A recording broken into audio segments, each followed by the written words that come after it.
Olá, pessoal. Espero que vocês estejam bem. Professor André Almeida, da Escola de Filosofia e Pensamento Crítico.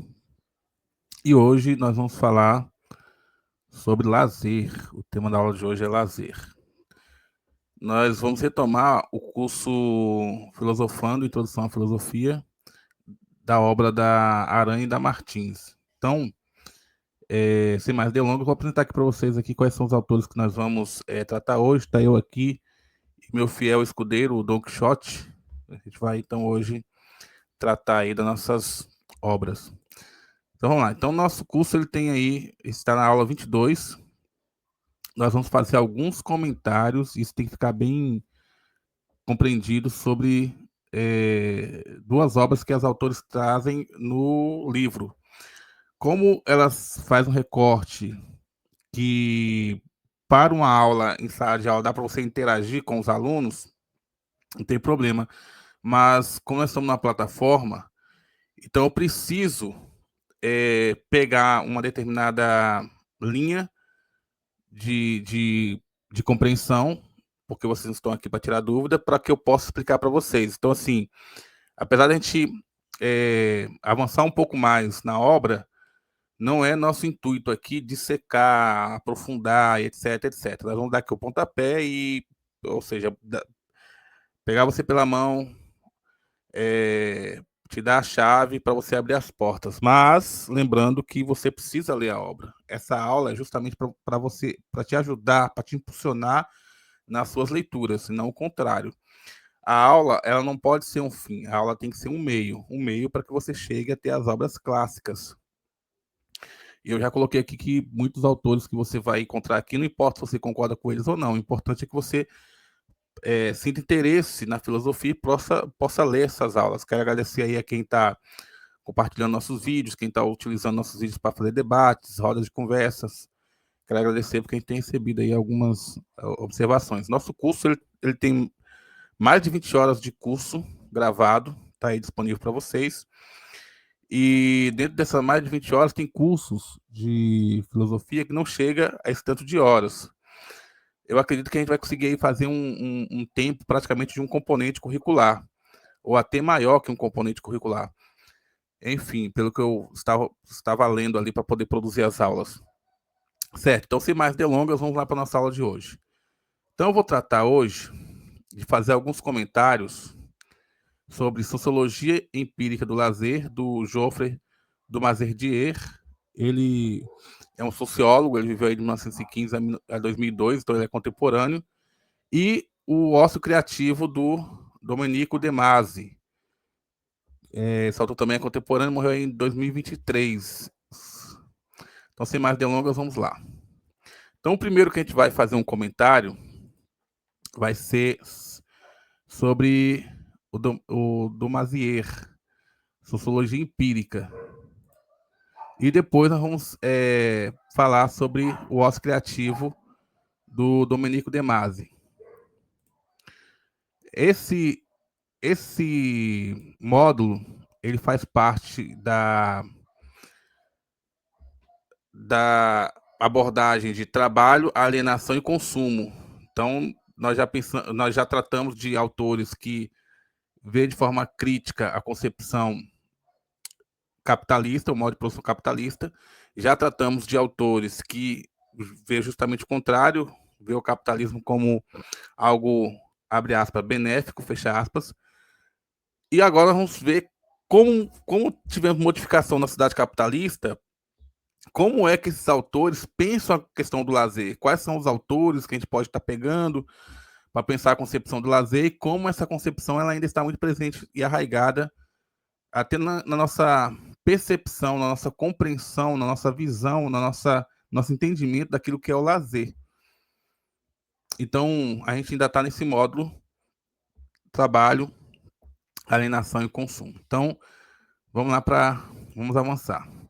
Vou pedir para vocês que, por favor, se inscrevam no canal. Isso ajuda muito a gente, dá um trabalho muito grande para produzir essas aulas. Você não faz ideia de como é difícil a leitura, depois ter que transformar em slide, fazer um slide que seja interessante para vocês, da melhor forma possível.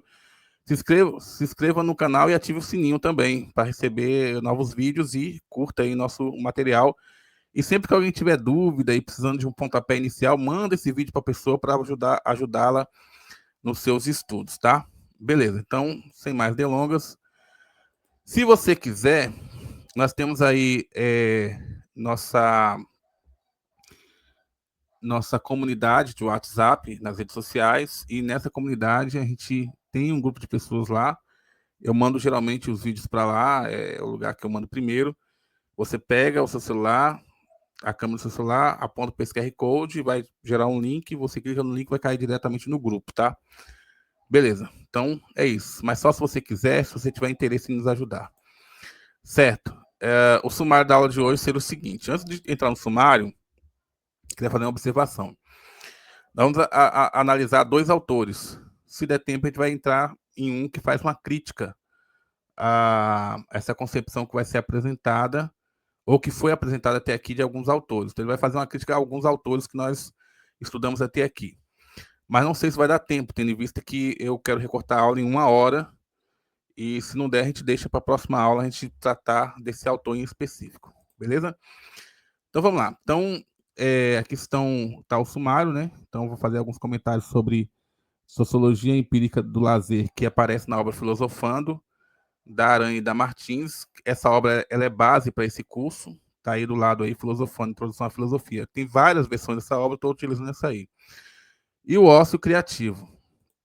Vamos lá. As obras, além dessas obras, deixa eu explicar para você o seguinte. Essas obras estão entrando aqui na nossa referência porque essas obras aparecem na obra maior. Então, a gente tem aqui, ó, deixa eu explicar para vocês. Eu tenho aqui o Geoffrey Dumas-Edier, Sociologia Empírica do Lazer, que aparece na obra ali, didática, Filosofando, Introdução à Filosofia. E eu tenho o Domenico De Masi, que também aparece ali na obra Filosofando, Introdução à Filosofia. O ócio criativo. O ócio criativo, ele não é uma obra que ele pega e vai escrever. Não, ele é uma entrevista que ele deu e está ali. Mas a entrevista muito bem, vale a pena você ler. É uma obra que vai contribuir muito para a sua formação. Então, eu sugiro que você faça a leitura da obra, quer concorde com o autor ou não. O ócio criativo, eu acho que é importante você fazer uma lida e tentar compreender aí esse conceito. Beleza? Então, vamos lá. Explicado nossa bibliografia, vamos agora avançar. Então, o primeiro que nós vamos trabalhar aqui, a primeira parte, nós vamos entrar aqui agora, vamos tratar do que esse autor, o nosso sociólogo, compreende por lazer. Ele traz a definição de lazer da seguinte maneira. Então, vamos lá. Vamos devagar, com calma, sem nenhuma pressa. Ele coloca o seguinte. Segundo o sociólogo francês Geoffrey Dumas-Edier, o lazer pode ser definido como, e aí ele traz o conceito de lazer. Para ele, o lazer é um conjunto de ocupações às quais o indivíduo pode entregar-se de livre vontade. Então, veja, primeira observação aqui. Livre vontade, você não tem meta para poder bater, você não tem ninguém que fica em cima de você solicitando que você faça esse processo de entrega desse material, você não tem alguém externo que te cobra isso, muito pelo contrário, ou seja, então você não tem uma meta, você não tem alguém te cobrando, você não tem algo exterior. Aí, continuando aqui, exterior no sentido assim, de você ser cobrado a fazer aquilo porque você tem uma obrigação, seja da sua família, seja de amigos. Você aqui na concepção do nosso autor, você passa a fazer esse lazer de livre vontade. E aí ele coloca o seguinte, seja para repousar, muitas vezes você quer descansar, muitas vezes você quer, como coloca ele aqui, se divertir, você quer fazer um processo de recreação, ou você quer simplesmente fazer um entretenimento. E aí ele complementa o seguinte, ó, ou ainda para desenvolver sua informação ou formação desinteressada. Então, você precisa saber o que está acontecendo, você precisa melhorar a sua formação enquanto indivíduo, ali no seu processo de lazer, enfim. E aí ele coloca que nesse processo de lazer, sua participação social é voluntária ou sua livre capacidade criadora. Então, após livrar-se das obrigações profissionais, após livrar-se das obrigações familiares e após livrar-se das obrigações sociais. Então, você se entrega ao seu lazer de forma voluntária e porque você tem esse desejo, conforme coloca Geoffrey du Mazier. Então, vamos lá. E aí ele coloca que o lazer ele cumpre 3 funções que são fundamentais, que são muito importantes para a gente compreender aqui o que ele traz. Ele diz o seguinte, ó, a partir dessa definição, o lazer cumpre 3 funções solidárias. A primeira é o descanso, a segunda é o divertimento e a terceira é a participação social mais livre, sem essas obrigações, essas amarras que te obrigam a fazer algo. Então vamos lá, vamos primeiro ver a questão do descanso.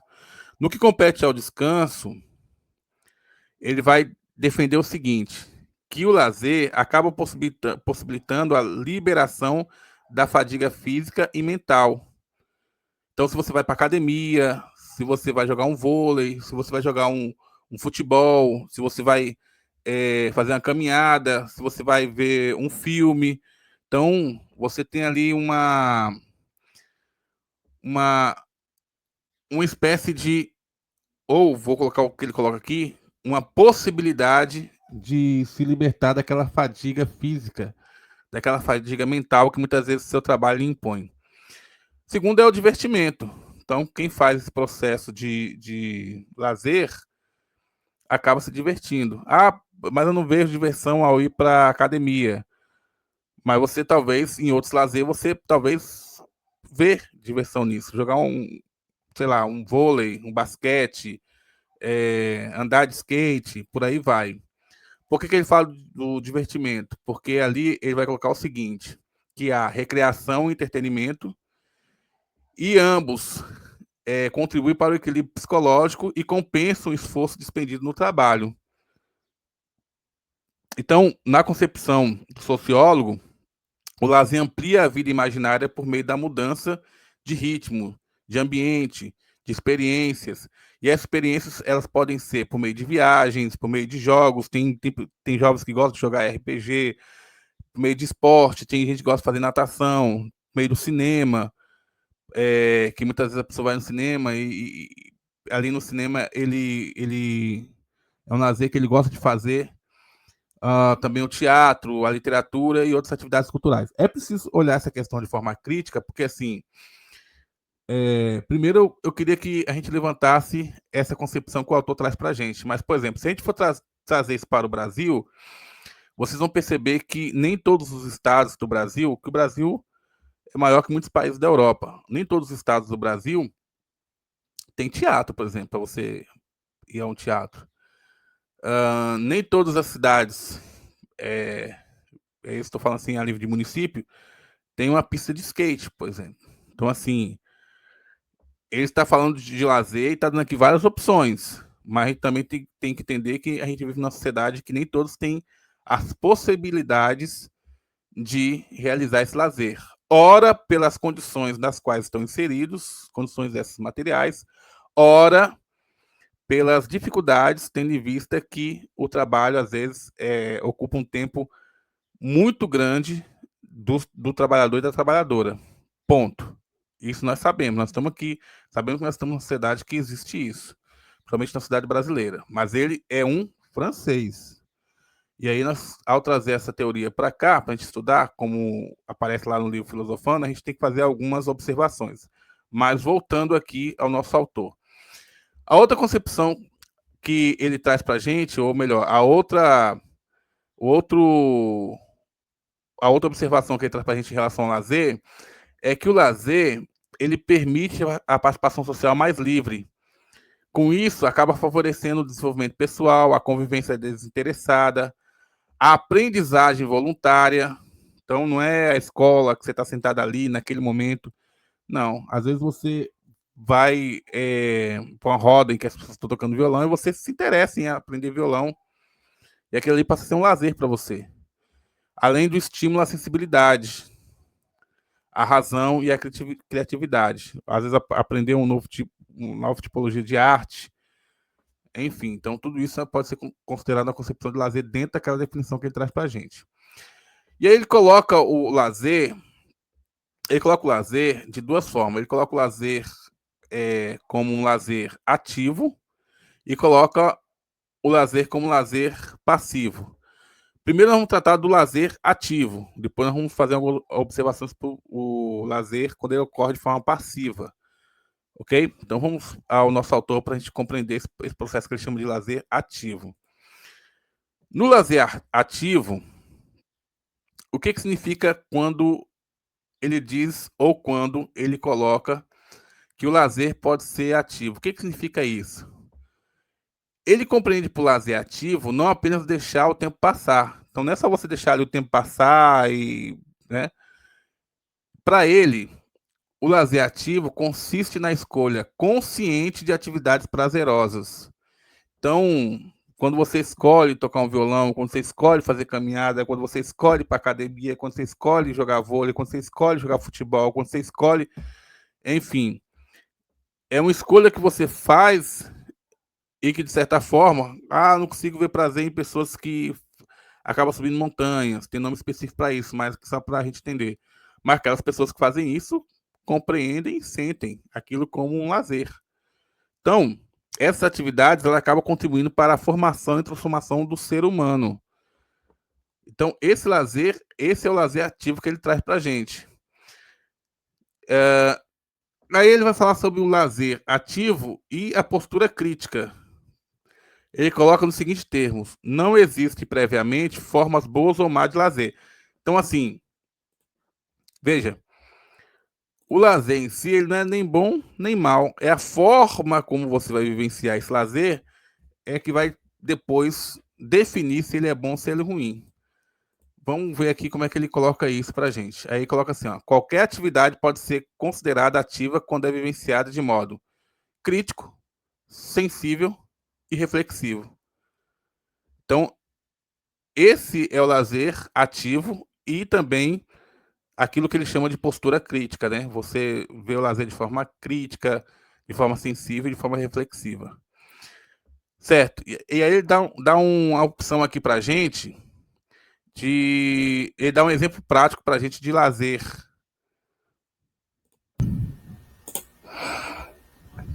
Então, no exemplo prático, ele vai colocar o seguinte: duas pessoas assistem ao mesmo filme. Essa experiência de assistir o filme pode ser um lazer ativo para uma pessoa, onde ele faz uma análise, faz uma reflexão, uma interpretação crítica, e pode ser um lazer passivo para outra que apenas consome de forma acrítica o conteúdo do filme. Então, isso aí está falando de um filme, pode ser uma música, pode ser, enfim, inúmeras formas de lazer que ele traz aí para a gente, tá? Então, para ele, é necessário que esse lazer seja um lazer ativo. Agora vamos passar a comentar um pouco a obra O Ócio Criativo, que a gente já tinha falado lá quando a gente iniciou essa aula. Então, nós vamos para a parte número 2 da nossa aula, beleza? Então, vamos lá. Veja, então, quem é o Domenico De Masi? Então, quem foi aí esse pensador? Ele é do campo da sociologia, ele é um pensador italiano e contemporâneo, ele é especialista em sociologia do trabalho. O estudo dele aí, ele vai pegar e se especializar nessa questão das transformações do mundo do trabalho, ou da morfologia do trabalho, ou se você preferir, como as transformações do trabalho elas vêm ocorrendo na sociedade pós-industrial. Beleza. Então, o Domenico De Masi, ele vai trazer para a gente uma definição também do que ele compreende como ócio criativo. E aí, bem calmamente, eu vou explicar para vocês, vou tentar elucidar da melhor forma possível, porque, assim, algumas explicações sobre a obra do Mazzi, elas complicam mais do que ajudam a entender, somente no que compete ao conceito de ócio criativo. E a gente vai tentar tirar todas essas camadas para que você possa compreender o que ele entende por ócio criativo e quais são as relações que esse ócio tem para poder ser visto dessa forma. Então, primeiro nós vamos pegar a definição que ele traz na obra, lembrando que a obra ela é um conjunto de entrevistas que ele, pelo menos assim, é de fácil leitura, não é um sei ou nada do Heidegger ou o Capital do Marx. Então dá para você aí fazer uma leitura. O fato de ser uma leitura simples não quer dizer que seja uma leitura totalmente fácil. Precisa de você ter alguns pré-requisitos, né, na hora de você ler. Até porque ele vai fazer uma análise, determinado período, ele vai falar sobre a sociedade moderna e a sociedade pós-moderna. Como é que se dá essa transição e o que ela traz aí de novidades para a gente. Mas, enfim, sem mais delongas, vamos entrar aqui na definição do autor. Ele coloca da seguinte maneira, o ócio criativo. A sua nova sabedoria exige que, em toda ação, repare, a sua nova sabedoria exige que em toda ação estejam presentes o trabalho, o jogo e o aprendizado. Então, ele poderia mudar aqui, colocando assim, estejam presentes o trabalho, o lazer e o aprendizado. Enfim, mas é só para a gente entender aqui o que eu quero colocar, para a gente ter essa concepção de ócio criativo. Então, repare, isso tem que ficar para você. O ócio criativo, ele está colocando aqui como característica do saber, uma exigência para que toda ação tenha o jogo, o trabalho e o aprendizado. E aí ele continua dizendo o seguinte, ao dar uma aula, ele dá o exemplo da aula, ou uma entrevista, isso aqui chama-se metalinguagem, né? Ele está dando a entrevista e na entrevista ele fala da importância que é a entrevista como o ócio criativo. Aí ele coloca, ao dar uma aula ou entrevista, ao assistir a um filme ou discutir animadamente com os amigos, deve sempre existir a criação de valor e, junto com isso, o divertimento e a formação. É justamente essa integração que ele chama de ócio criativo. Então, essa é aí a definição mais possível de ócio criativo. Então, repare, o ócio criativo não é você ficar sem fazer nada. Isso aí é preguiça. Então, joguei no sofá, não estou fazendo nada. Não. O ócio criativo não é você também postergar suas obrigações.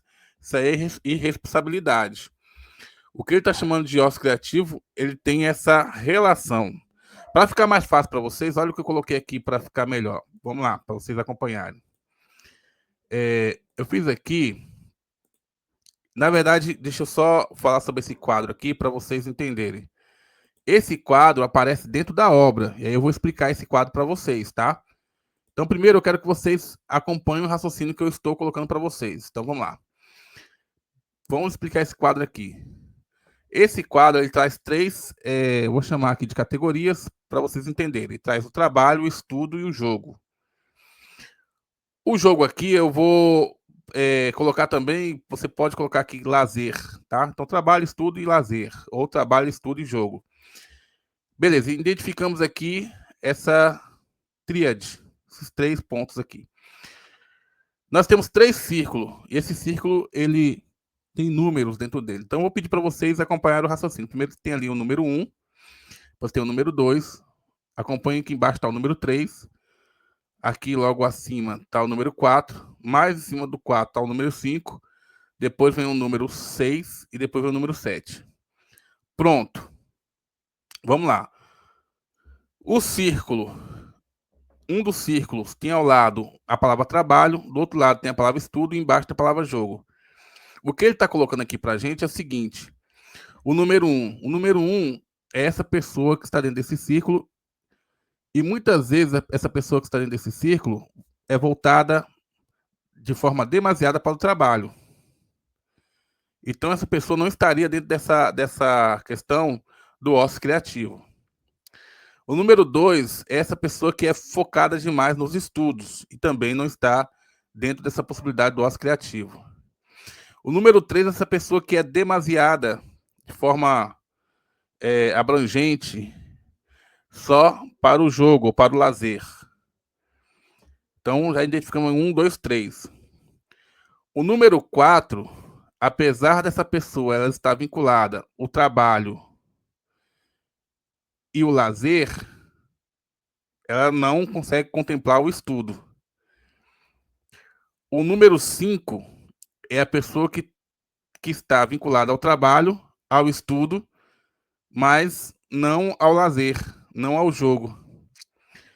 O número 6 ocorre o oposto. A pessoa ali ela está relacionada ao estudo, relacionada ao lazer, mas não ao trabalho. Então, o ideal é essa pessoa ser o número 7. Por quê? O número 7, ele tem ali, tem ações focadas no ócio criativo. Por quê? Essa pessoa ela tem uma atitude vinculada ao trabalho, vinculada aos estudos e vinculada ao lazer. Então, vamos voltar lá para você entender o que ele chama de ócio criativo. Ó. A sua nova sabedoria exige que, em toda ação, repare, em toda ação estejam presentes o trabalho, o jogo e o aprendizado. Viu como é que a gente está tentando aqui tirar bom, assim, as vendas de que ócio criativo é não fazer nada, ócio criativo é você é, ter esse direito de ficar o tempo todo. Não, o autor está definindo aqui, não é eu. Está lá na obra do autor, só sei lá e ler. Ah, mas eu li que um youtuber na internet falou que o ócio. Não, eu não estou falando, o que está falando aqui é a obra do autor. Essa é a definição do autor do ócio criativo. Ele fala que para ser o ócio criativo tem que ter essas 3 dimensões. Ele não fala em uma, ele fala em toda a ação. Então, isso tem que ficar bem definido para vocês. Então, vamos lá, ó. Certo? Então, é o que ele coloca. A nova sabedoria exige que em toda a ação esteja presente o trabalho, o jogo e o aprendizado. Aí o jogo é que você pode mudar para o lazer, por exemplo. Beleza? E aí, o que é o ócio criativo? Vamos lá, voltar para entender esse ócio criativo. Esse ócio criativo é um conceito central no pensamento de Domenico Di Masi. Então, o ócio criativo ocorre quando há uma união entre trabalho, estudo e lazer. Aí você, no lugar de lazer, poderia colocar jogo. E não significa preguiça ou você ser improdutivo. Aqui, como nós já explicamos, então vamos lá. Qual é o contexto histórico para surgir esse conceito do ócio criativo? O autor, Domenico, vai colocar o seguinte, que nós tivemos uma crise do modelo industrial clássico, que é aquele Fordismo, Taylorismo. Nós estudamos aqui nas aulas anteriores a questão do Ford e a questão do Taylor.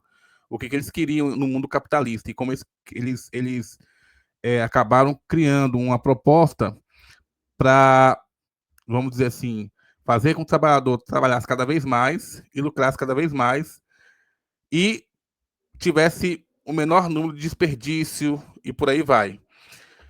Aí, se você quiser algo mais focado, volte lá na aula, tá?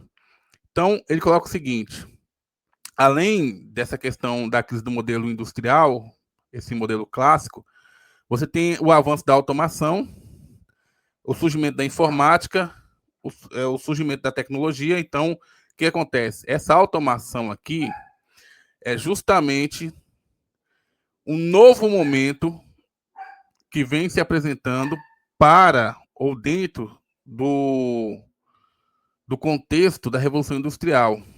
Então, agora é comum as pessoas estarem com o celular na mão, é comum as pessoas para trabalharem se utilizarem do celular, é comum você pedir um Uber, é comum a pessoa, ou seja, a internet ela se popularizou. Então as pessoas vão ver um filme, elas olham na internet, elas vão comprar alguma coisa, olham na internet. Então nós estamos nesse mundo em que você tem esses acessos na palma da sua mão. Só que O Dominico ele vai dizer que há uma redução do trabalho manual e repetitivo.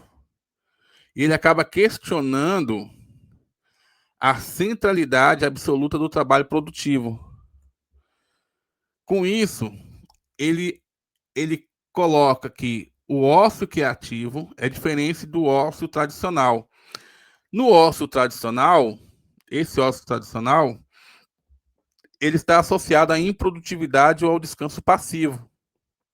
Já o ócio criativo, na concepção do Domenico de Masi, ele é focado no tempo livre utilizado para pensar, para criar, para aprender, para desenvolver novas ideias e também para inovar. A palavra inovação é algo que ele vai, ao longo do livro, repetir mais de uma vez, inúmeras vezes, né? Enfim. E aí, como é que fica o trabalho na sociedade pós-industrial? Então, ele coloca que nós temos um trabalho que ele é menos físico e menos repetitivo. Então, você tem um trabalho mais focado na questão intelectual e também abre as possibilidades para a criatividade. Com isso, você tem a importância do conhecimento, você tem a importância da informação e a importância da inovação, que é outra palavra que também vai aparecer muito na obra.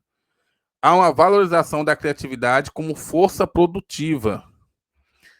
E como é que se dá esse processo do tempo livre e a criatividade, que é um tema que ele vai trabalhar muito dentro da obra. A tecnologia poderia reduzir o tempo de trabalho. Então, assim, através da tecnologia, o trabalhador não precisaria trabalhar tanto. E aí você, na concepção do Masi, o tempo liberado deveria ampliar. Ampliar o quê? Ampliar a criatividade do trabalhador, ampliar a cultura, ampliar a convivência social e ampliar o desenvolvimento humano. Quais são os exemplos de ócio criativo? Olha, você pode ler um livro por interesse pessoal, seja ele de literatura, para trabalhar sua imaginação, seja ele de filosofia, seja ele... Enfim, você pode ler por interesse pessoal. Você pode estudar sem pressão produtiva imediata. Então, em vez de ler para poder entregar uma resenha na universidade, você pode ler um livro porque você acredita que aquele livro vai te ajudar a aumentar seu repertório. E aí você pode produzir arte, você pode escrever, você pode compor, você pode debater ideias, você pode criar projetos por prazer intelectual. Quais são as críticas que é feita à concepção de ócio criativo colocada aí pelo Masi? Por exemplo, vamos pegar aqui um trabalhador na cidade de São Paulo. Então, há trabalhadores que saem de madrugada, voltam 9, 10, pegam 3, 5 conduções por dia. E a pergunta é: onde estaria esse ócio criativo que ele coloca para esses trabalhadores? Como é que esses trabalhadores poderiam vivenciar esse processo? Né? Isso é importantíssimo. A outra questão, e aí eu vou colocar aqui para vocês acompanharem, é que nem todos têm acesso ou tempo livre. Há uma desigualdade muito grande dentro da sociedade. Essa desigualdade social limita o ócio criativo. Então você tem uma desigualdade. E aí você tem... Deixa eu só voltar aqui para vocês acompanharem. Você tem desigualdade, que é desigualdade de classe. Você tem desigualdade, que é desigualdade de gênero. Você tem desigualdade, que é desigualdade também de raça. Então, um exemplo, as pessoas negras, geralmente, negras e pardas, geralmente têm um tipo de ocupação dentro da cidade capitalista, que é um impeditivo para a maioria dessas pessoas de ter esse ócio criativo. Você tem pessoas, como é o caso das mulheres, que são, muitas vezes, assim, elas têm um trabalho e elas são mãe e pai, e como é que ela vai fazer esse ócio criativo? E tem filhos, e tem... Você tem a questão tanto da raça, quanto da classe, quanto do gênero, que são impeditivos para viver esse ócio criativo tão colocada pelo autor. Mas lembrando que o autor, ele não é um autor brasileiro, ele está escrevendo ali no contexto da Europa. Mas, de qualquer forma, uma vez que ele pensa o lazer, e que isso é refletido a nível de Brasil, a gente precisa também refletir as dimensões da obra desse autor. Beleza. Então, caminhando. Então, nós tivemos recentemente o MEI, onde o sujeito passa a ser seu próprio patrão, mas fica largado aí à sociedade capitalista, porque se acontecer alguma coisa com ele, ele não tem garantias de direito. Nós tivemos a terceirização irrestrita, ou seja, qualquer setor hoje pode ser terceirizado sem nenhum problema, de cima para baixo para cima. E nós temos um processo de uberização, que traz o trabalhador por tempo de trabalho. Então, ele fica ali à disposição, no seu carro, sua moto, e muitas vezes ele não pega uma condução que dá para sequer para ele pagar a gasolina, fica disponível ali.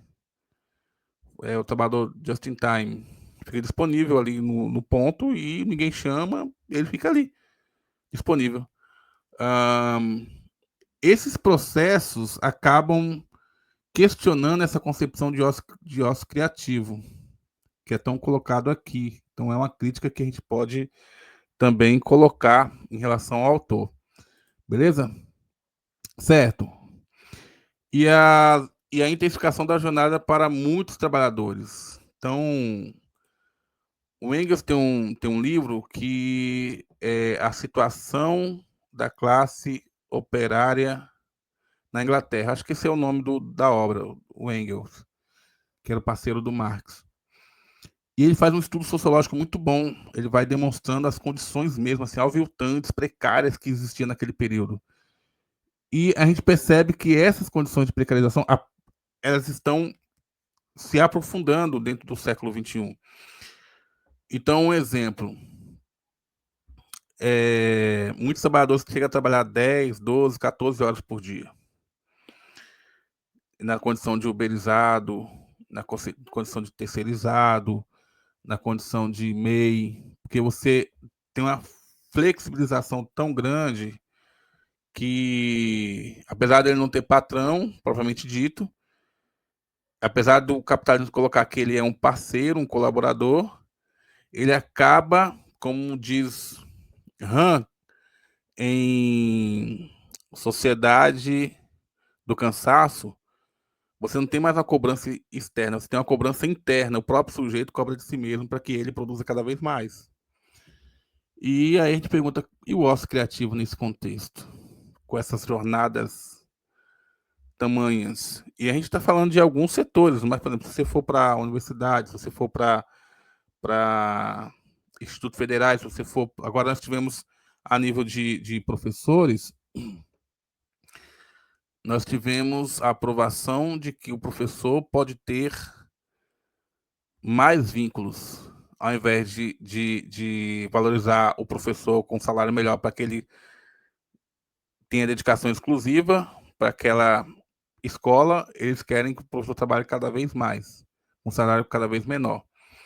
E algumas pessoas comemoraram, eu acho isso horrível. Mas por que eu estou falando isso? Eu estou colocando para vocês como é que fica o ócio criativo diante de uma sociedade que você tem que trabalhar 40, 60 horas. Como é que fica a vida psicológica desse trabalhador? Como é que fica... Não é que a sociedade capitalista não, o trabalho na sociedade capitalista não seja precário. A precarização é inerente, ou seja, faz parte do modo como o capitalismo se movimenta. Mas o que nós estamos dizendo é que isso tem se aprofundado muito. Isso tem se aprofundado muito. Beleza? Então, essas são algumas críticas que são feitas aí ao conceito de ócio criativo. Beleza? O ócio criativo e o mundo atual. No período aqui,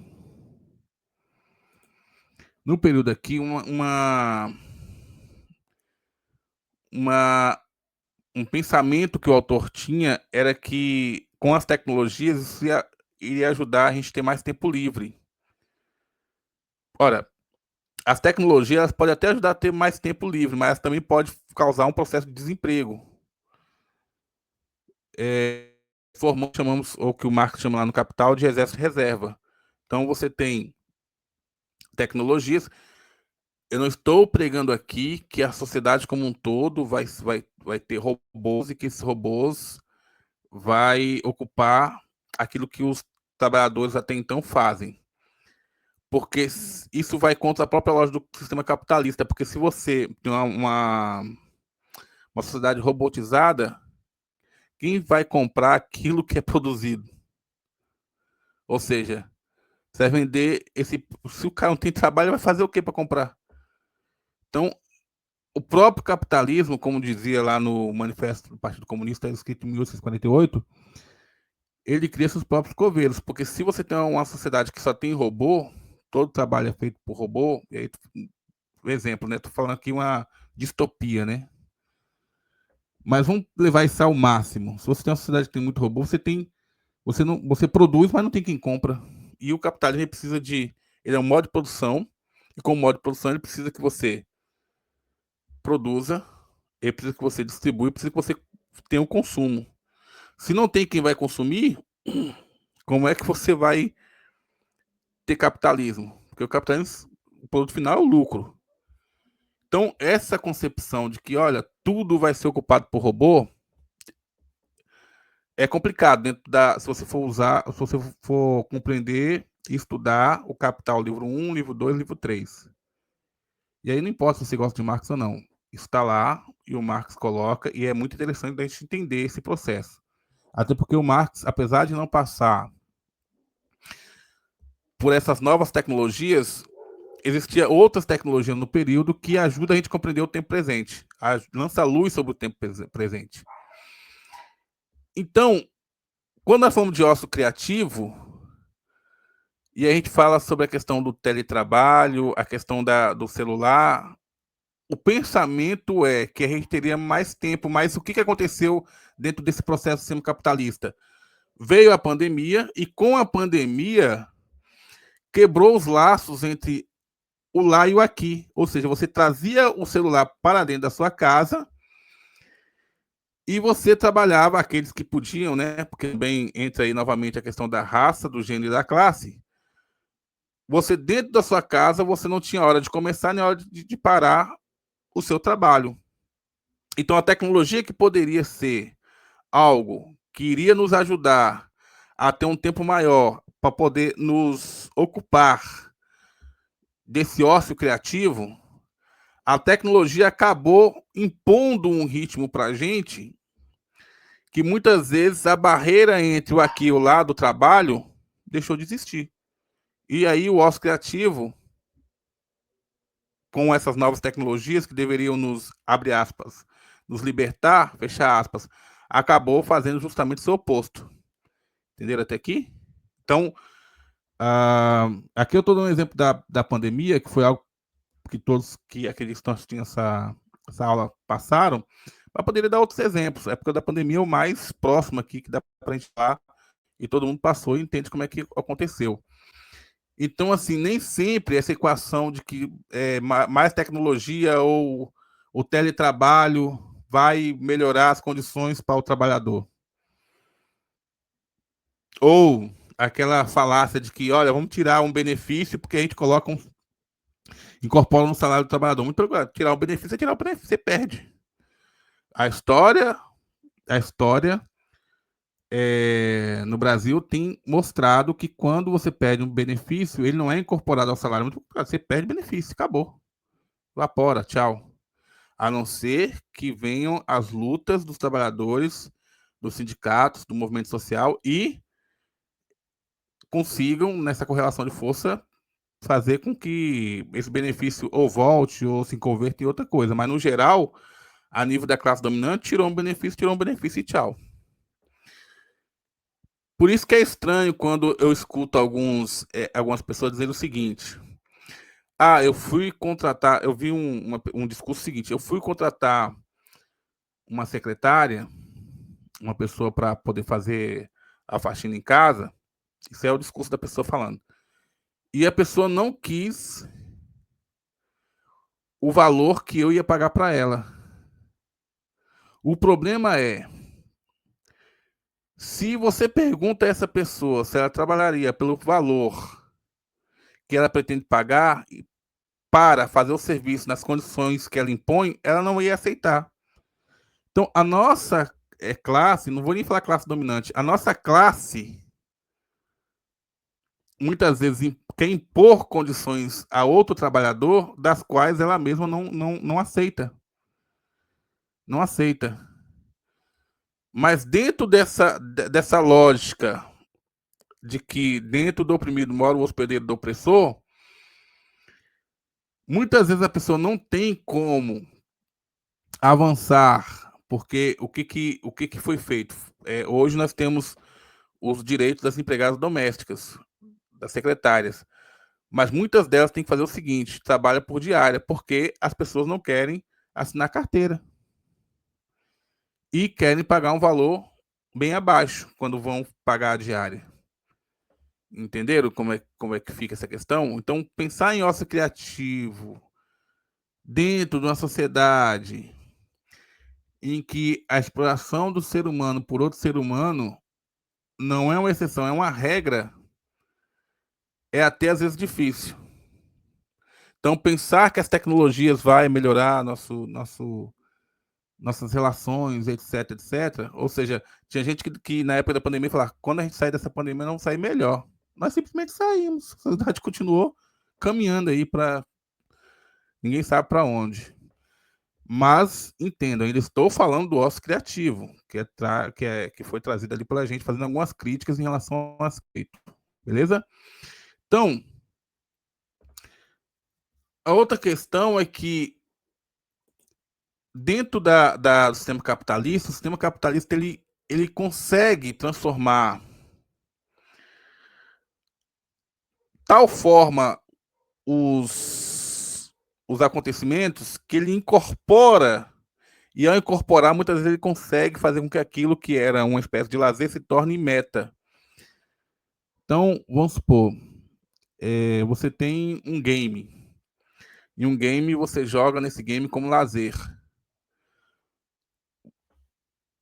O capitalismo já contratou, a classe dominante já contratou psicólogos para poder fazer com que, dentro do trabalho, principalmente do trabalho que está vinculado às plataformas, o sujeito passe por um processo de gamificação. O que é a gamificação? Ele passe o maior tempo possível dentro da plataforma. Então, o game, que era uma coisa específica de lazer daquele sua ou do seu grupo, passa a ser incorporado para o sistema capitalista como forma de trabalho precarizado para você passar o maior tempo dentro das plataformas que lhe exploram. Tá entendendo como é que é? Aí transforma o lazer em meta. Ele incorpora esse processo. Beleza? A outra questão é que essa promessa do tempo livre ampliado ainda não se realizou plenamente. Então, a gente tinha aquela perspectiva de que esse tempo livre ele vai. Até hoje, nós temos aí na pauta do dia a escala 6x1. Nós já temos dentro da proposta que é o sistema capitalista, mesmo dentro do modo de produção capitalista, já existe a possibilidade da escala 6x1. Mas o próprio sistema não quer que assim seja feito. E cabe lembrar que essa pauta da escala 6x1 vem num momento complicado para os trabalhadores, onde a gente tem terceirização, a gente tem, além da terceirização, a gente tem o MEI, a gente tem a uberização e por aí vai. Por que eu estou dizendo isso? Não vai abranger todos os trabalhadores. Trabalhadores que a gente pode colocar aqui como, abre aspas, autônomos, fecha aspas, ficam numa situação meio complicada diante dessa ordem do mundo capital. Isso não quer dizer que a pauta 6x1 seja válida. É muito importante passar uma pauta desse nível para a classe trabalhadora. Mas estou dizendo que o sistema neoliberal, o sistema que visa o lucro, ele vai tentando fazer com que se tenha aquilo que o Marcuse falou, uma aderência do sujeito ao sistema. ao ponto de muitas vezes o sujeito achar que ganhou, mas o processo de aderência faz com que o sujeito tenha perdas. Vou votar de novo. Não estou dizendo que a pauta da escala 6 por 1 não seja importante. O que eu estou tentando demonstrar é que o próprio sistema capitalista vai tentando serrar os galhos para que não seja derrubado sua raiz. É como se o capitalismo mudasse para ficar a mesma coisa. Então, assim, da mesma forma, se você lê documentos passados, havia uma luta para o trabalho ser de 10 horas. Hoje você fala 10 horas e tal. Hoje o trabalho 8 horas. Eu estou falando de trabalho específico, tá? Enfim, mas você vê como as lutas elas vão. O pessoal olha para trás e fala, poxa, inclusive a tentativa de regularizar alguns trabalhos ali que a mulher fazia.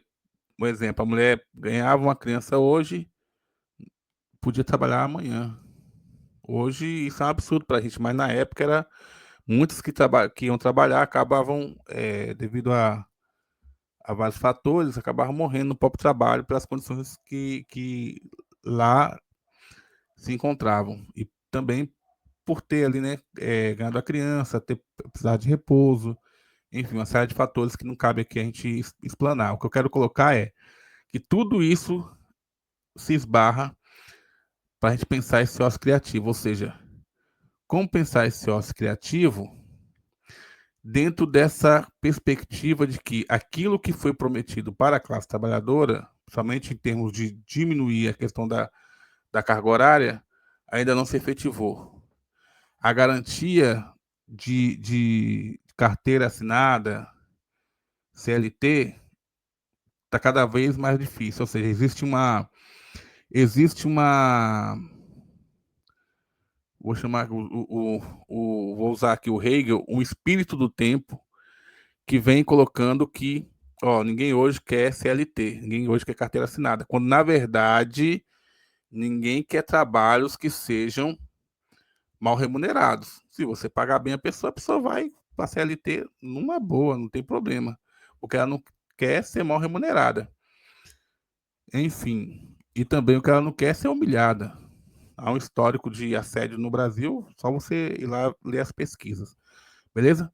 Então, são críticas que são feitas a essa concepção do ócio criativo, mas poderia fazer outras, etc, etc, etc. Mas, lembrando que ele coloca como ócio criativo justamente essa dimensão, que é o quê?